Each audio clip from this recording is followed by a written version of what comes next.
Hey guys, Big Time Collector 01 here, back at it again with another action figure review. And today we'll be taking a look at the Marvel Legends Thor Love and Thunder Korg Build-A-Figure Waves Thor. So this is the golden armor version, not the Ravager Thor, which I do have. I do have the Ravager Thor, but we will be taking a look at him in another video. As you can see, this is the one that doesn't come with the Build-A-Figure piece, and I do really like this design a lot. There are some things about the design I do not like, but we'll get into that in just a moment. And sorry if it's a little dark. I am recording a little bit later in the day. It's been a while since I've done a review. So we have the Thor Love and Thunder logo at the bottom. I am very excited for this movie, and I can't wait to see it. Always like seeing Chris Hemsworth as Thor. You got an image of Thor on the side and on the back, and then you get a little bio up here if you want to read it. Pause it right now. And then here's all the other figures from the wave. I only have the 3 Thors, Ravager Thor, regular Thor, and the Mighty Thor. I don't care for anyone else except maybe for Team Groot, but other than that, I don't really need this whole wave. So yeah, let's get to it and crack them open. Before we take a look at the figure, let's take a closer look at his accessories. He first comes with Stormbreaker, of course. What else would he be wielding? This is a different mold, but we've been seeing this mold a couple of times with a lot of the MCU Thors, like I'm trying to remember. I think this one first came out with the Bro Thor Build-A-Figure wave. I forgot. But this is my first time ever having this mold in hand, so it looks nice. Comparing it to the first Stormbreaker, I do like how big the first one is, but this one looks just as nice too. This one came out warped. I know it's kind of curved, but this one does look nice. It is gummy too, so it won't no fear of breaking it. He also comes with an alternate fisted hand for the left side, which is weird. Just you pop that off, and you can have a fist. It's a nice addition, but like, why does he have a fist? Is he gonna lose Stormbreaker? Is he gonna lose Stormbreaker? I'm just now realizing it. Is he gonna lose Stormbreaker? I'm curious now. We gotta watch the movie. But yeah, those are his accessories. Let's take a closer look at Thor. Taking a closer look at Thor, I gotta say I really like this design. I do really like the metallic blues we're seeing, the gold. It really stands out, and it's just a really colorful outfit that we're seeing in the MCU. So I like to see that. Another thing I really like is the cape. I love how this cape looks. It feels nice, it's pliable, and it's not tucked under the armor, it's over it, so it flows better, and I really like that.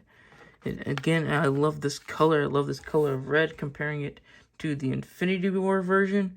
I do like the brighter red opposed to the darker red.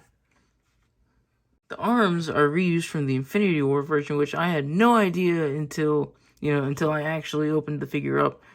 It's actually kind of clever. In the trailers, we do see the chainmail, so it is, clever reuse. But, there's still the pins. They don't really bother me, as they bother a lot of other people. But with me really liking this design, there's one thing I really don't like about it, and it's the helmet. I really do not like this helmet. Even in the movie, I did not like it at all. Like, I think it just looks too goofy, and it's just not needed. And I do like a helmeted Thor. I do like seeing my Thor with a helmet, but I don't like the direction they went with.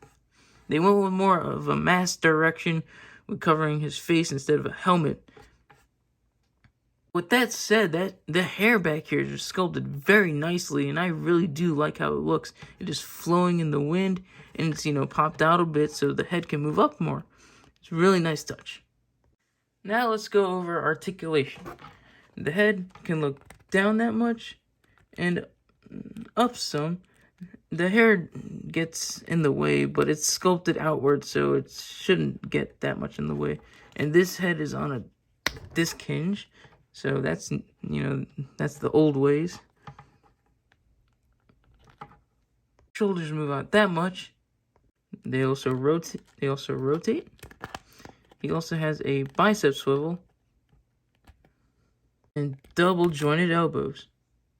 None of these arms are reused, but they have a really good bend to them, especially the one on the right. My Infinity War Thor has had an issue with the arm where it just did not want to bend, and I was afraid of breaking it. I should boil this up, but yeah, I'm so glad that this QC issue did not come with this guy. So I'm very happy that this guy has double jointed elbows that actually bend in. He also has a diaphragm joint that bends back that much, bends forward, can rotate and pivot. Kick out that far, forward, and back some. Full jointed knees. Ankles move down, they move up, and then they have ankle pivot. The ankles are very tight on this guy, very, not too tight, but solid, but he does have a hard time standing up. I did have to do some reshoots due to him falling. During Thor out, he comes to around 7.5 inches tall. Pretty tall figure. To compare him to the only other MCU Thor figure I have in my collection, here he is next to the Infinity War Thor. Popping the head off the Infinity War Thor, I did pop it onto this body, and I gotta say, this actually looks pretty cool. Not gonna lie, I do like how this looks a lot, but it's highly inaccurate, and I doubt we'll ever see it like this in the movie. If you're curious, this head does pop onto this body, but this just looks ridiculous. Here he is next to a few other MCU figures. As you can see, he's pretty tall, and I do like that. And if you want to throw him into a comic book display, here he is with a few comic-based figures. It could work. The colors really do match with the other comic figures, so if you want to throw them in there, go ahead. And to end off this review, I gotta say, this figure's pretty cool. I do really like this design, and I can't wait to see it in the film. Again, I do not like the helmet. I think it looks goofy as hell, but, you know, what can I do? I mean, a simple head swap's gonna fix that. Ravager's Thor. But yet again, I do really enjoy this figure. I do like it better than the Infinity War version I have, and I do really like how it's going to stand out on the shelf with your other MCU characters, with all the bright colors, with the gold, the blue, and the silvers. And I can't wait to see the movie. I hope we see more Chris Hemsworth afterwards, because I really do like him as Thor, and I just can't wait for the movie. I can't wait to see him, Christian Bale, and then Natalie Portman. It's going to be one fun movie. I'm going to see it sometime next week when it comes out. So I hope you guys enjoyed this video, because I really enjoyed this figure. And I hope you guys comment, like, and subscribe. And I'll catch you guys in the next one. See you.